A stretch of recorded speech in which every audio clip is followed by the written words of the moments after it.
Peace be with you. Friends, we commence now this holy and wonderful season of Lent, the time of preparation for Easter. I always think of Lent as something like a spring training for baseball players. It's like the end of the summer workouts for football players. It's a time to get back to spiritual basics, to reacquaint ourselves with the elemental things in the spiritual life that we might get ourselves ordered to Christ.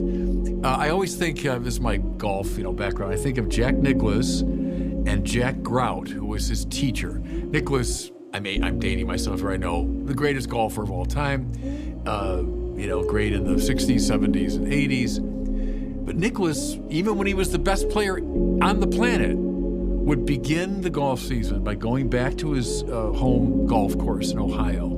And he'd meet with this guy, Jack Grout, who was his teacher when he was a kid. And he said, okay, get me back to basics. And Grout would, line him up and talk about alignment and shoulder turn and all the fundamentals of golf.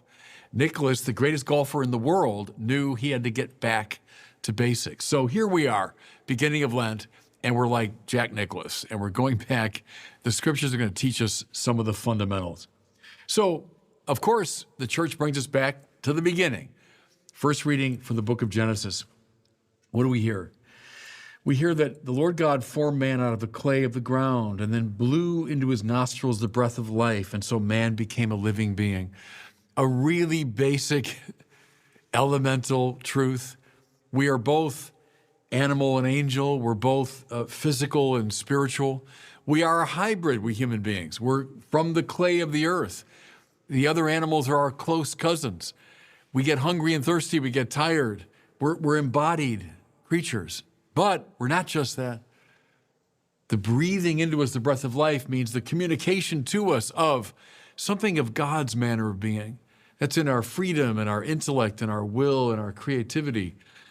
There's something properly spiritual in us too. And the spiritual life has a lot to do, not with the escape of the spirit from the body, but of the proper integration of these two. God made us as these hybrid creatures. And so we live out our spiritual lives in both body and soul. That's why it's interesting, everybody, isn't it, that Lent does talk about spiritual things like prayer, but also very physical things like fasting, that our bodies are very much involved in the process of Lent. Okay, that's what God wanted.